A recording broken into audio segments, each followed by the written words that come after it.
ਭਾਗ ਦੂਜਾ। ਉੱਥੇ ਜਾ ਉਹਨਾਂ ਘਰੋਂ ਲਿਆ ਪਾਣੀ ਹੀ ਪੀਤਾ ਤੇ ਮਿਨੀ ਦੇ ਪਾਪਾ ਨੇ ਉਸਦੇ ਸਹੁਰੇ ਨੂੰ ਕਿਹਾ ਕਿ ਤੁਸੀਂ ਤਾਂ ਘਰ ਵਿੱਚ ਸਿਆਣੇ ਹੋ, ਇੱਕ ਵਾਰ ਤਾਂ ਮਿਨੀ ਨੂੰ ਸਮਝਾ ਸਕਦੇ ਸੀ ਕਿ ਉਹ ਆਪਣੇ ਮਾਪਿਆਂ ਘਰੋਂ ਵਿਆਹ ਕੇ ਆਵੇ। ਤੇ ਅੱਗੋਂ ਉਸਦੇ ਸਹੁਰੇ ਨੇ ਕਿਹਾ ਕਿ ਉਹ ਕੀ ਕਰਦੇ। ਪੁੱਤ ਨੇ ਮਰਨ ਦੀਆਂ ਧਮਕੀਆਂ ਅੱਗੇ ਉਹ ਹਾਰ ਗਏ। ਬਸ ਹਾਲ ਦੇਖ, ਮਿਨੀ ਦਾ ਇੰਨੇ ਵਕਤ ਵਿੱਚ ਹੀ ਮੁੜ ਆਏ। ਆਉਂਦੇ ਆਉਂਦੇ ਮਿਨੀ ਨੂੰ ਕਹਿੰਦੇ ਕਿ ਉਹ ਜਲਦੀ ਘਰ ਆ ਜਾਵੇ ਤਾਂ ਕਿ ਉਹ ਉਸਨੂੰ ਘਰੋਂ ਤੋਰ ਸਕਣ, ਤਾਂ ਕਿ ਉਹਨਾਂ ਦੀ ਸਮਾਜ ਵਿੱਚ ਇੱਜ਼ਤ ਬਣੀ ਰਹਿ ਸਕੇ। ਤੇ ਅੱਗੋਂ ਮਿਨੀ ਨੇ ਕਿਹਾ ਕੋਈ ਨਾ, ਦੇਖੂੰਗੀ। ਉਸਦੇ ਐਸੇ ਕੋੜੇ ਬੋਲ ਨੇ ਮਾਪਿਆਂ ਅੱਖੀ ਹੰਝੂ ਲਿਆ ਦਿੱਤੇ। ਦੋਨੋਂ ਗੱਡੀ ਵਿੱਚ ਬੈਠ ਫੁੱਟ-ਫੁੱਟ ਰੋਣ ਲੱਗੇ। ਰਾਤ ਦੇਰ ਤੱਕ ਉਹ ਘਰ ਆ ਗਏ। ਘਰ ਆ ਦੋਨਾਂ ਦੇ ਗਲੇ ਰੋਟੀ ਦੀ ਬੁਰਕੀ ਤੱਕ ਨਹੀਂ ਉਤਰੀ। ਨਿੱਕੀ ਦੀ ਮਾਂ ਤੇ ਬਾਪੂ ਜੀ ਵੀ ਉੱਥੇ ਹੀ ਸਨ। ਉਸਦੇ ਬਾਪੂ ਜੀ ਕੀ ਕਹਿੰਦੇ ਉਸਨੂੰ, ਉਹਨਾਂ ਦੀ ਤਾਂ ਦਿਮਾਗੀ ਹਾਲਤ ਇਹੋ ਜਿਹੀ ਸੀ ਕਿ ਉਹਨਾਂ ਨੂੰ ਕੀ ਹੋ ਰਿਹਾ ਹੈ ਉਸਦੀ ਕੋਈ ਖਬਰ ਹੀ ਨਾ ਸੀ। ਨਿੱਕੀ ਦੀ ਮਾਂ ਨੇ ਉਹਨੂੰ ਹੌਸਲਾ ਦਿੱਤਾ, ਪਰ ਦੋਵੇਂ ਮਿਨੀ ਦੇ ਮਾਪੇ ਮਾਂ ਦੇ ਗਲ ਲੱਗ ਫੁੱਟ-ਫੁੱਟ ਰੋਣ ਲੱਗੇ। ਮਿਨੀ ਦੇ ਪਾਪਾ ਕਹਿੰਦੇ ਕੀ ਕਹਿਣਗੇ ਲੋਕ ਕਿ ਮੈਂ ਉਸਦਾ ਸਗਾ ਪਿਓ ਨਹੀਂ ਬਣ ਸਕਿਆ, ਇੱਕ ਧੀ ਨੂੰ ਨਹੀਂ ਸੰਭਾਲ ਸਕਿਆ। ਮੈਂ ਤਾਂ ਹਮੇਸ਼ਾ ਉਸਨੂੰ ਆਪਣੀ ਧੀ ਸਮਝਿਆ ਤੇ ਮੇਰਾ ਤਾਂ ਇਹੀ ਸੁਪਨਾ ਸੀ ਕਿ ਉਹ ਪੜ੍ਹ ਲਿਖ ਵਧੀਆ ਨੌਕਰੀ ਲੱਗ ਜਾਵੇ। ਫਿਰ ਅਸੀਂ ਵਿਆਹ ਕਰਦੇ ਹੀ ਉਸਦਾ, ਪਰ ਵਧੀਆ ਘਰ ਦੇਖਦੇ ਜਿੱਥੇ ਉਸਨੂੰ ਇੱਥੋਂ ਵਰਗੀ ਐਸ਼ ਦੀ ਜ਼ਿੰਦਗੀ ਮਿਲਦੀ। ਉੱਥੇ ਤਾਂ ਉਹ ਨਰਕ ਵਿੱਚ ਚਲੀ ਗਈ। ਅਜਿਹਾ ਘਰ ਤਾਂ ਉਸਨੇ ਕਦੇ ਜ਼ਿੰਦਗੀ ਵਿੱਚ ਵੀ ਨਹੀਂ ਦੇਖਿਆ। ਨਹਾਉਣ ਲਈ, ਪਰਦਾ ਕਰਨ ਲਈ ਦਰਵਾਜ਼ਾ ਤੱਕ ਨਹੀਂ ਉਸ ਘਰੇ। ਨਿੱਕੀ ਕਹਿੰਦੀ ਉਸਦੇ ਕਰਮ ਹੀ ਫੁੱਟ ਗਏ। ਉਸਨੇ ਕੀ ਸੋਚਿਆ ਤੇ ਕੀ ਬਣ ਗਿਆ। ਹੁਣ ਉਹ ਉਸਦੇ ਮਰੇ ਪਿਤਾ ਨੂੰ ਉੱਪਰ ਜਾ ਕਿਹੜਾ ਮੂੰਹ ਦਿਖਾਏਗੀ। ਜੇ ਵਿਆਹ ਕਰਾਉਣਾ ਹੀ ਸੀ ਤਾਂ ਆਪ ਕੋਈ ਚੱਜ ਦਾ ਘਰ ਦੇਖਦੀ। ਮੈਨੂੰ ਦੁੱਖ ਤਾਂ ਨਹੀਂ ਵੱਡ-ਵੱਡ ਖਾਂਦਾ ਕਿ ਉਹ ਠੀਕ ਸੁਖੀ ਵੀ ਹੋਵੇਗੀ। ਜਿਵੇਂ ਮਰਜ਼ੀ ਕੀਤਾ ਉਸਨੇ, ਹੈ ਤਾਂ ਉਸਦੇ ਢਿੱਡੋਂ ਜੰਮੀ ਹੀ। ਰੋਂਦੇ ਰਵਾਉਂਦੇ ਰਾਤ ਲੰਘ ਗਈ। ਹੌਲੀ-ਹੌਲੀ ਦਿਨ ਬੀਤੇ ਪਰ ਮਿਨੀ ਘਰ ਆਈ ਹੀ ਨਹੀਂ। ਨਿੱਕੀ ਰੋਜ਼ ਫੋਨ ਕਰਦੀ ਪਰ ਉਹ ਨਾ ਆਈ। ਹੁਣ ਨਿੱਕੀ ਦਾ ਪਤੀ ਵੀ ਪਤਾ ਨਹੀਂ ਮਿਨੀ ਦੇ ਇਸ ਕੀਤੇ ਦੁੱਖ ਮਾਰਾ ਰੋਜ਼ ਵੱਧ ਸ਼ਰਾਬ ਪੀਣ ਲੱਗ ਗਿਆ। ਹੁਣ ਉਹ ਕਦੇ-ਕਦੇ ਨਿੱਕੀ ਨੂੰ ਗਾਲੀ ਗਲੋਚ ਤੇ ਮਿਨੀ ਬਾਰੇ ਬੁਰਾ ਭਲਾ ਵੀ ਬੋਲਦਾ। ਨਿੱਕੀ ਸਬਰ ਦਾ ਘੁੱਟ ਪੀਂਦੀ ਰਹੀ। ਸਾਲ ਬੀਤਣ ਤੇ ਆ ਗਿਆ। ਇੱਕ ਦਿਨ ਮਿਨੀ ਦਾ ਫੋਨ ਆਇਆ ਕਿ ਉਹ ਮਾਂ ਬਣਨ ਵਾਲੀ ਹੈ ਤੇ ਉਸਨੂੰ ਬੱਚਾ ਹੋਣ ਵਾਲਾ ਹੈ। ਨਿੱਕੀ ਕੁਝ ਪੈਸੇ ਲੈ ਆਵੇ।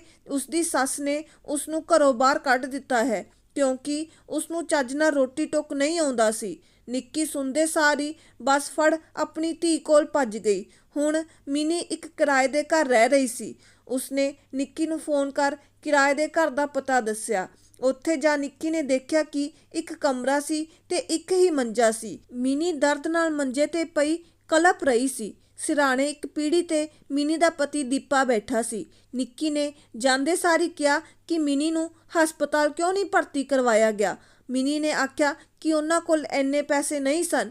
ਨਿੱਕੀ ਨੇ ਦੀਪੇ ਨੂੰ ਟੈਕਸੀ ਆਟੋ ਕਰਨ ਲਈ ਕਿਹਾ ਤੇ ਮਿਨੀ ਨੂੰ ਹਸਪਤਾਲ ਲੈ ਗਈ। ਹੁਣ ਮਿਨੀ ਦਾ ਆਪਰੇਸ਼ਨ ਚੱਲ ਰਿਹਾ ਸੀ।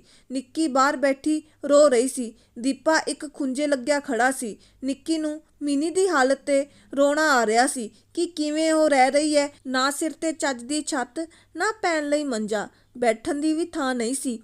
ਹੋਰ ਤਾਂ ਹੋਰ ਦਵਾਈ ਲੈਣ ਨੂੰ ਵੀ ਪੈਸੇ ਤੱਕ ਨਹੀਂ ਸੀ। ਰੱਬ ਨੂੰ ਕੋਸ ਰਹੀ ਸੀ ਕਿ ਕੈਸੇ ਉਸਦੇ ਤੇ ਮਿਨੀ ਦੇ ਕਰਮ ਉਸਨੇ ਲਿਖੇ ਨੇ। ਇੰਨੇ ਨੂੰ ਮਿਨੀ ਦਾ ਆਪਰੇਸ਼ਨ ਹੋ ਗਿਆ। ਰਾਤ ਪੈ ਗਈ ਸੀ। ਨਿੱਕੀ ਨੇ ਘਰ ਫੋਨ ਕਰ ਉੱਥੇ ਰਹੇਗੀ ਦੱਸ ਦਿੱਤਾ। ਮਿਨੀ ਦਾ ਆਪਰੇਸ਼ਨ ਹੋਇਆ ਤਾਂ ਉਸਨੂੰ ਧੀ ਹੋਈ। ਨਿੱਕੀ ਖੁਸ਼ ਵੀ ਸੀ ਤੇ ਦੁਖੀ ਵੀ ਕਿ ਨਿਆਣੀ ਮੱਤੇ 22 ਸਾਲ ਵਿੱਚ ਹੀ ਮਿਨੀ ਮਾਂ ਤੇ ਜ਼ਿੰਮੇਵਾਰ। ਉਹ ਤਾਂ ਖੁਦ ਨਿਆਣੀ ਮੱਤ ਹੈ ਹਜੇ। ਬੱਚੀ ਨਿੱਕੀ ਦੇ ਹੱਥੀਂ ਥਮਾ ਦਿੱਤੀ। ਮਿਨੀ ਨੂੰ ਵਾਰਡ ਵਿੱਚ ਸ਼ਿਫਟ ਕਰ ਦਿੱਤਾ ਗਿਆ। 2-4 ਦਿਨਾਂ ਬਾਅਦ ਨਿੱਕੀ ਘਰ ਆ ਗਈ। ਮਿਨੀ ਕੋਲ ਉਸਦੀ ਨਨਾਣ ਆ ਗਈ। ਨਿੱਕੀ ਮਿਨੀ ਨੂੰ ਕੁਝ ਪੈਸੇ ਤੇ ਹਸਪਤਾਲ ਦਾ ਬਿੱਲ ਚੁਕਾ ਆਈ। ਘਰ ਆ ਜਦੋਂ ਉਸਨੇ ਆਪਣੀ ਪਤੀ ਨੂੰ ਸਾਰਾ ਹਾਲ ਸੁਣਾਇਆ, ਉਹ ਕੁਛ ਨਾ ਬੋਲਿਆ ਤੇ ਫਿਰ ਸ਼ਰਾਬ ਪੀ ਆਪਣਾ ਗੁੱਸਾ ਦਰਦ ਕੱਢਣ ਲੱਗ ਗਿਆ।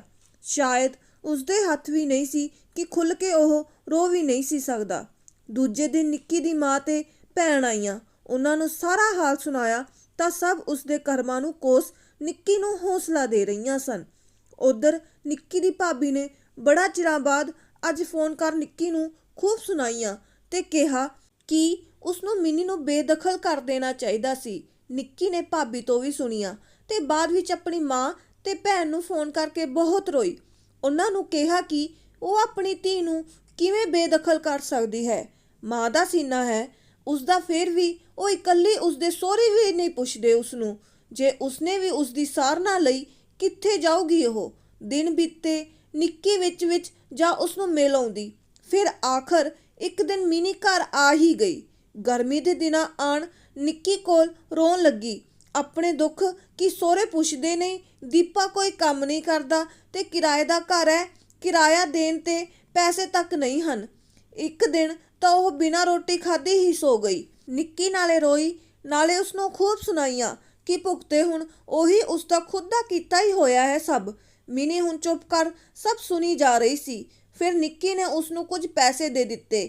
ਮਿਨੀ ਉਸੇ ਦਿਨ ਮੁੜ ਗਈ। ਫਿਰ ਕੁਝ ਦਿਨਾਂ ਮਗਰੋਂ ਫਿਰ ਉਹੀ ਹਾਲ ਮਿਨੀ ਦਾ। ਫਿਰ ਨਿੱਕੀ ਨੇ ਮਿਨੀ ਨੂੰ ਕਿਹਾ ਕਿ ਅਗਰ ਉਸਨੇ ਕਿਰਾਏ ਤੇ ਹੀ ਰਹਿਣਾ ਹੈ, ਉਹ ਇੱਥੇ ਆ ਕੇ ਰਹਿ ਲਵੇ। ਦੂਰ ਜਾਣਾ ਆਉਣਾ ਵੀ ਔਖਾ ਹੈ।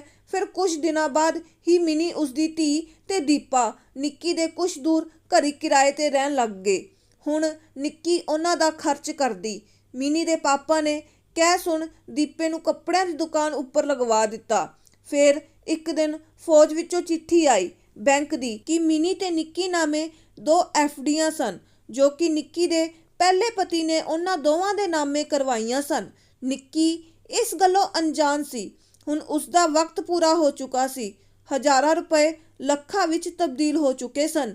ਨਿੱਕੀ ਨੇ ਸਾਰੇ ਪੈਸੇ ਕਢਵਾ ਮਿਨੀ ਨੂੰ ਇੱਕ ਬਣਿਆ ਘਰ ਤੇ ਘਰ ਦਾ ਸਮਾਨ ਖਰੀਦ ਦਿੱਤਾ ਤਾਂ ਕਿ ਉਹ ਆਪਣੇ ਘਰ ਹੁਣ ਕਿਰਾਏ ਦੇ ਘਰ ਤੋਂ ਬਚ ਕੇ ਰਹਿ ਸਕਣ। ਵਕਤ ਬੀਤਦਾ ਗਿਆ। ਹੁਣ ਨਿੱਕੀ ਦੇ ਪਤੀ ਨੂੰ ਹੋ ਗਿਆ ਕਿ ਨਿੱਕੀ ਕੋਲ ਇੰਨੇ ਪੈਸੇ ਹੈ, ਉਹ ਆਪਣੀ ਧੀ ਤੇ ਲੁਟਾ ਰਹੀ ਹੈ। ਉਸਦਾ ਸੁਭਾਅ ਵੀ ਬਦਲ ਗਿਆ। ਹੁਣ ਉਹ ਰੋਜ਼ ਲੜਦਾ ਝਗੜਦਾ, ਕਦੇ ਨਿੱਕੀ ਨੂੰ ਮਾਰਦਾ।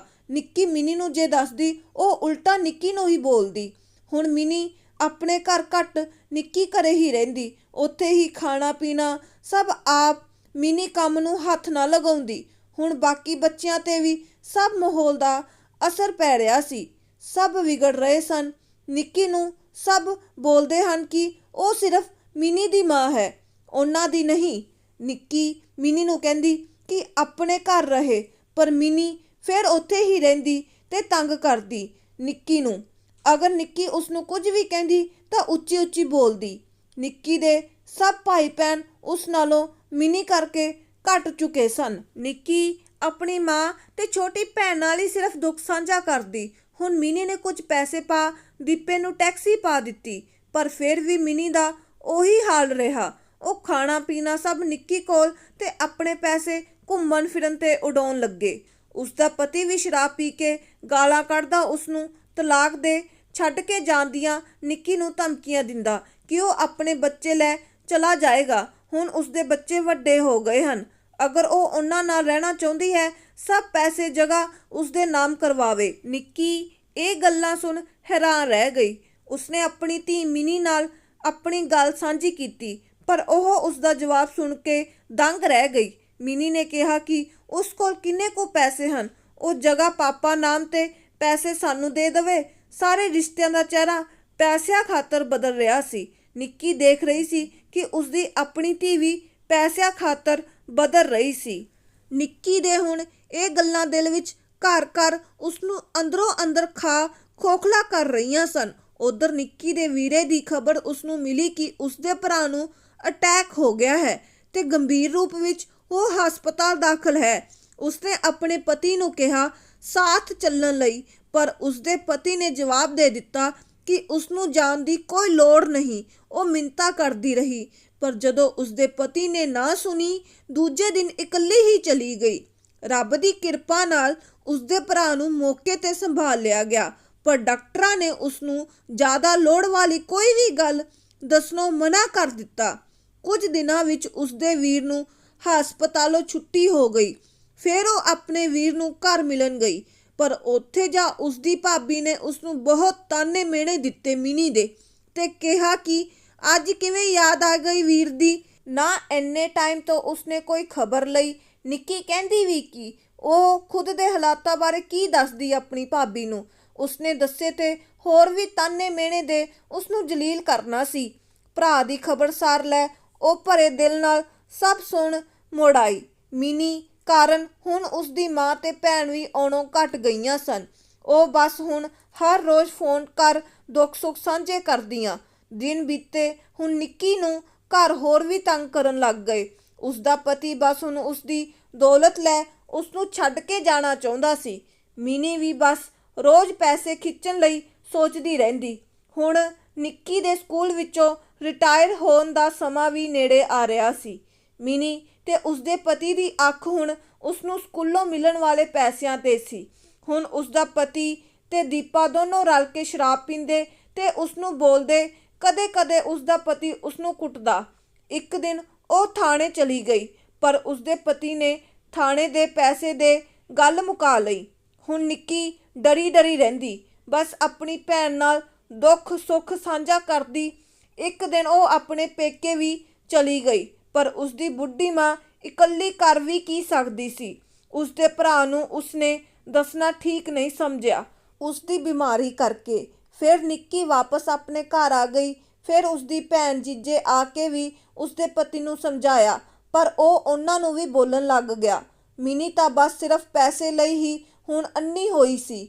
ਹੁਣ ਨਿੱਕੀ ਦੇ ਬਾਕੀ ਬੱਚਿਆਂ ਨੇ ਵੀ ਨਿੱਕੀ ਨੂੰ ਬੋਲਣਾ ਸ਼ੁਰੂ ਕਰ ਲਿਆ ਕਿ ਉਹ ਹੀ ਚੱਜਦੀ ਨਹੀਂ ਹੈ। ਉਸਦਾ ਪਤੀ ਹਰ ਰੋਜ਼ ਉਸਨੂੰ ਜਗ੍ਹਾ ਨਾਮ ਕਰਵਾਉਣ ਲਈ ਕਹਿੰਦਾ, ਪਰ ਨਿੱਕੀ ਜਾਣਦੀ ਸੀ ਅਗਰ ਉਸਨੇ ਇਹ ਗਲਤੀ ਕਰ ਲਈ ਤਾਂ ਉਸਨੂੰ ਕਿਸੇ ਨਹੀਂ ਪੁੱਛਣਾ ਜਾਂ ਉਹਨਾਂ ਉਸਨੂੰ ਮਾਰ ਦੇਣਾ ਹੈ। ਬਸ ਹੁਣ ਇਹੀ ਡਰ ਉਸਨੂੰ ਦਿਨ ਰਾਤ ਖਾਣ ਲੱਗਾ। ਇੱਕ ਵਾਰ ਫੌਜ ਅਫਸਰ ਉਸਦੇ ਘਰ ਆਏ, ਕਿਉਂਕਿ ਉਹਨਾਂ ਪਤਾ ਲੱਗ ਚੁੱਕਾ ਸੀ ਮਿਨੀ ਦੇ ਵਿਆਹ ਬਾਰੇ। ਹੁਣ ਨਿੱਕੀ ਦੀ ਪੈਨਸ਼ਨ ਕੱਟੀ ਗਈ ਤੇ ਉਸਨੂੰ ਫਿਰ ਤੋਂ ਫੌਜ ਵੱਲੋਂ ਕੁਝ ਪੈਸੇ ਮਿਲ ਗਏ। ਫਿਰ ਇੱਕ ਦਿਨ ਨਿੱਕੀ ਦੇ ਬਾਪੂ ਜੀ ਬਿਮਾਰ ਹੋ ਗਏ। ਉਹਨਾਂ ਦੀ ਹਾਲਤ ਬਹੁਤ ਬੁਰੀ ਸੀ। ਜਦ ਨਿੱਕੀ ਨੂੰ ਪਤਾ ਲੱਗਾ ਤਾਂ ਉਹ ਜਾਣ ਲੱਗੀ ਤਾਂ ਉਸਦੇ ਪਤੀ ਨੇ ਕਿਹਾ ਕਿ ਅਗਰ ਉਸਨੇ ਆਪਣੇ ਬਾਪੂ ਜੀ ਦੀ ਖਬਰ ਲੈਣ ਜਾਣਾ ਹੈ ਤਾਂ ਉਹ ਮੁੜ ਘਰ ਨਾ ਆਵੇ, ਤੇ ਉਸਨੇ ਫਿਰ ਉਸਨੂੰ ਫੜ ਕੁੱਟਿਆ। ਉਧਰ ਮਿਨੀ ਬੈਠੀ ਸਭ ਦੇਖ ਰਹੀ ਸੀ। ਨਿੱਕੀ ਨੇ ਉਸ ਵੱਲ ਦੇਖਿਆ ਤੇ ਸੋਚਿਆ ਕਿ ਇਹ ਆਪਣੇ ਬਾਪ ਦੀ ਜਗ੍ਹਾ ਇਹ ਕਿਉਂ ਨਹੀਂ ਮਰ ਗਈ। ਆਪਣੀ ਮਾਂ ਦੀ ਹੀ ਨਹੀਂ ਹੋ ਸਕੀ, ਫਿਰ ਉਹ ਆਪਣੇ ਦੂਜੇ ਬੱਚਿਆਂ ਤੋਂ ਕੀ ਆਸ ਰੱਖੇ। ਉਹ ਤਾਂ ਉਸਦੇ ਸੌਤੇਲੇ ਨੇ। ਅੱਜ ਨਿੱਕੀ ਦੇ ਦਿਨ ਪਹਿਲੀ ਵਾਰ ਦੂਜੇ ਬੱਚਿਆਂ ਪ੍ਰਤੀ ਸੌਤੇਲੇ ਹੋਣ ਦਾ ਖਿਆਲ ਆਇਆ ਸੀ। ਨਿੱਕੀ ਚੁੱਪ ਕਰ ਇੱਕ ਕਮਰੇ ਵਿੱਚ ਜਾ ਅੰਦਰੋਂ ਅੰਦਰ ਕੁੰਡੀ ਲਾ ਰੋਣ ਲੱਗੀ।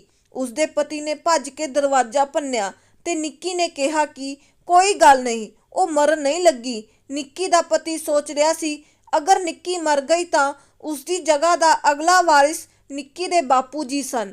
ਉਸਦੇ ਪੈਸੇ ਸਭ ਉਸਦੇ ਬਾਪੂ ਜੀ ਨਾਮੇ ਚਲੇ ਜਾਣਗੇ। ਨਿੱਕੀ ਰੋਜ਼ ਹੁਣ ਆਪਣੇ ਬਾਪੂ ਜੀ ਦੀ ਖਬਰ ਫੋਨ ਕਰਕੇ ਹੀ ਲੈਂਦੀ। ਕੁਝ ਦਿਨ ਬੀਤੇ। ਹੁਣ ਨਿੱਕੀ ਇੱਕ ਕਮਰੇ ਵਿੱਚ ਹੀ ਕੈਦ ਰਹਿੰਦੀ। ਕਈ ਵਾਰ ਰਾਤ ਨੂੰ ਉਸਦਾ ਪਤੀ ਉਸਨੂੰ ਪਈ ਨੂੰ ਕੁੱਟਣ ਲੱਗ ਜਾਂਦਾ। ਫਿਰ ਇੱਕ ਦਿਨ ਨਿੱਕੀ ਨੂੰ ਫੋਨ ਆਇਆ ਕਿ ਉਸਦੇ ਬਾਪੂ ਜੀ ਦੀ ਮੌਤ ਹੋ ਗਈ।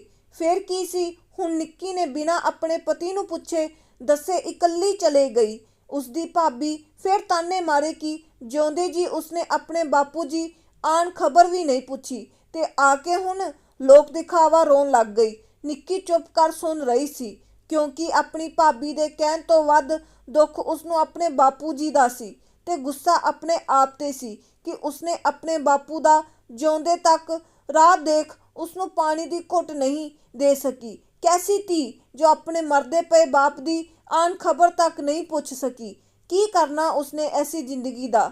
ਕੁਝ ਹੀ ਦਿਨਾਂ ਵਿੱਚ ਸਭ ਭੋਗ ਪੈ ਨਿਬੜ ਗਿਆ। ਨਿੱਕੀ ਦਾ ਛੋਟਾ ਭਰਾ ਵੀ ਬਾਹਰੋਂ ਆਇਆ ਸੀ। ਨਿੱਕੀ ਨੇ ਉਸਨੂੰ ਆਪਣਾ ਹਾਲ ਸੁਣਾਇਆ ਤਾਂ ਉਸਨੇ ਵੀ ਨਿੱਕੀ ਵਿੱਚ ਹੀ ਗਲਤੀ ਕੱਢ ਸਿੱਟੀ ਕਿ ਉਸਨੇ ਜਗ੍ਹਾ ਕੀ ਕਰਨੀ ਹੈ, ਕਰਾ ਦੇਵੇ ਆਪਣੇ ਪਤੀ ਨਾਮ।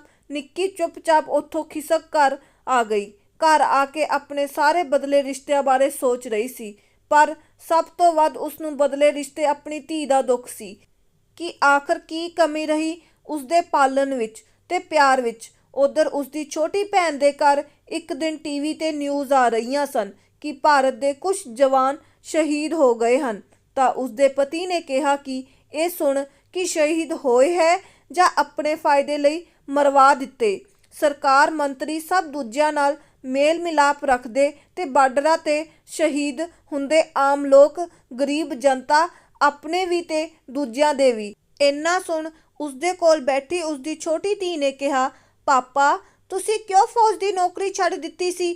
ਕਿ ਐਸੇ ਕਰਕੇ ਹੀ ਕਿ ਆਪ ਮੰਤਰੀ ਦੂਜੇ ਦੇਸ਼ਾਂ ਨਾਲ ਰਹਿੰਦੇ ਮਿਲ ਕੇ ਦੌਰੇ ਕਰਦੇ ਹੈ ਤੇ ਜਦੋਂ ਕੋਈ ਬਾਰਡਰ ਤੇ ਮਰਦਾ ਹੈ ਤਾਂ ਆਮ ਲੋਕ ਤੇ ਮੰਤਰੀਆਂ ਦੇ ਪੁੱਤ ਜਾਂ ਮੰਤਰੀ ਕਦੇ ਸ਼ਹੀਦ ਕਿਉਂ ਨਹੀਂ ਹੁੰਦੇ? ਕੀ ਇਹ ਸਭ ਵੱਡੇ ਲੋਕ ਆਪਸ ਵਿੱਚ ਮਿਲੇ ਹੁੰਦੇ ਨੇ? ਇੰਨਾ ਸੁਣ ਉਸਦੇ ਪਾਪਾ ਬਿਨਾਂ ਕੁਝ ਬੋਲੇ ਉੱਥੋਂ ਉੱਠ ਬਾਹਰ ਖਿਸਕ ਗਏ ਤੇ ਜਵਾਬ ਅਧੂਰਾ ਹੀ ਛੱਡ ਗਏ। ਇਹ ਸਵਾਲ ਅੱਜ ਤੱਕ ਸਵਾਲ ਹੀ ਰਹਿ ਗਿਆ ਤੇ ਉਹਨਾਂ ਆਪਣੇ ਪੁੱਤ ਨੂੰ ਵੀ ਫੌਜ ਵਿੱਚ ਭਰਤੀ ਹੋਣ ਲਈ ਪਤਾ ਨਹੀਂ ਕਿਸ ਗੱਲੋਂ ਜਵਾਬ ਦੇ ਦਿੱਤਾ ਕਿ ਇਹ ਸਵਾਲ ਦਾ ਜਵਾਬ ਹਮੇਸ਼ਾ ਲਈ ਅਧੂਰਾ ਹੀ ਰਿਹਾ ਤੇ ਉਸਦੇ ਪਾਪਾ ਦੇ ਸੀਨੇ ਵਿੱਚ ਹੀ ਦਫਨ ਰਿਹਾ ਸੀ। ਉਸਦੇ ਨਾਲ ਆਏ ਸਾਥੀ ਇਸ ਵਕਤ ਪਾਗਲ ਹੋ ਚੁੱਕੇ ਸਨ। ਉਹਨਾਂ ਨੂੰ ਡਾਕਟਰ ਦੱਸਿਆ ਕੋਈ ਗਹਿਰਾ ਸਦਮਾ ਲੱਗਾ ਸੀ। ਅੱਗੇ ਨਿੱਕੀ ਹੁਣ ਦਿਨੋਂ ਦਿਨ ਅੱਧੀ ਹੋ ਚੁੱਕੀ ਸੀ। ਇੱਕ ਦਿਨ ਫਿਰ ਉਸਦੀ ਮਾਂ ਦੀ ਵੀ ਮੌਤ ਹੋ ਗਈ। ਹੁਣ ਉਸਦੀ ਭੈਣ ਹੀ ਇਕਮਾਤਰ ਸਹਾਰਾ ਸੀ, ਪਰ ਉਸਦੀ ਭੈਣ ਵੀ ਹੁਣ ਸ਼ੂਗਰ ਦੀ ਵਜ੍ਹਾ ਬਿਮਾਰ ਰਹਿਣ ਲੱਗੀ ਤੇ ਉਹ ਆਪਣੀ ਬਿਮਾਰੀ ਤੇ ਦੁੱਖ ਵਿੱਚ ਹੀ ਉਲਝ ਗਏ। ਨਿੱਕੀ ਹਰ ਪਾਸੋਂ ਇਕੱਲੀ ਰਹਿ ਗਈ। ਉਸਦਾ ਕੋਈ ਸਹਾਰਾ ਨਹੀਂ ਸੀ। ਉਸਦੇ ਸਭ ਪੈਸੇ ਕਮਾਈ ਮਿਨੀ ਥੋੜੇ ਥੋੜੇ ਕਰ ਉਸ ਤੋਂ ਖਿੱਚ ਲੈ ਗਈ। ਬਸ ਇਸ ਵਕਤ ਉਸ ਕੋਲ ਇੱਕ ਘਰ ਹੀ ਸੀ। ਉਸਨੇ ਇੱਕ ਦਿਨ ਘਰ ਵੀ ਆਪਣੇ ਪਤੀ ਨਾਮੇ ਕਰਵਾ ਦਿੱਤਾ। ਬਸ ਫਿਰ ਉਸ ਦਿਨ ਤੋਂ ਬਾਅਦ ਉਹ ਕਦੇ ਘਰੋਂ ਬਾਹਰ ਹੀ ਨਹੀਂ ਆਈ।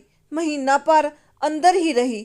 ਮਿਨੀ ਨੇ ਵੀ ਹੁਣ ਘਰ ਆਉਣਾ ਛੱਡ ਦਿੱਤਾ ਤੇ ਆਪਣੀ ਦੁਕਾਨ ਪਾ ਲਈ। ਉਸਦੇ ਬਾਕੀ ਬੱਚਿਆਂ ਨੇ ਵੀ ਉਸ ਨੂੰ ਬੁਲਾਉਣਾ ਛੱਡ ਆਪਣੇ ਕੰਮਾਂ ਪੜ੍ਹਾਈ ਵਿੱਚ ਬਿਜੀ ਹੋ ਗਏ। ਉਹ ਉਸ ਨੂੰ ਬਸ ਇੱਕ ਦਿਨ ਰਾਤ ਆਪਣੇ ਬਦਲੇ ਰਿਸ਼ਤਿਆਂ ਦਾ ਹੀ ਖਿਆਲ ਰਹਿੰਦਾ। ਫਿਰ ਆਖਿਰ ਉਸਨੇ ਖਾਣਾ ਪੀਣਾ ਵੀ ਛੱਡ ਦਿੱਤਾ ਤੇ ਫਿਰ ਇੱਕ ਦਿਨ ਉਸਦੀ ਮੌਤ ਹੋ ਗਈ। ਉਸਦੇ ਪਤੀ ਧੀ ਮਿਨੀ ਨੇ ਲੋਕ ਦਿਖਾਵੇ ਉਸਦੀ ਮੌਤ ਦਾ ਬਹੁਤ ਦੁੱਖ ਮਨਾਇਆ ਕਿ ਉਹ ਇਕੱਲਿਆਂ ਛੱਡ ਉਹਨਾਂ ਨੂੰ ਚਲੀ ਗਈ। ਉਸਦੀਆਂ ਭੈਣ ਭਰਾ ਵੀ ਆਏ ਬਸ ਭੋਗ ਤੱਕ। ਫਿਰ ਉਹਨਾਂ ਨੇ ਵੀ ਉਸਦੇ ਮਤਲਬੀ ਰਿਸ਼ਤਿਆਂ ਤੋਂ ਨਾਤਾ ਤੋੜ ਲਿਆ।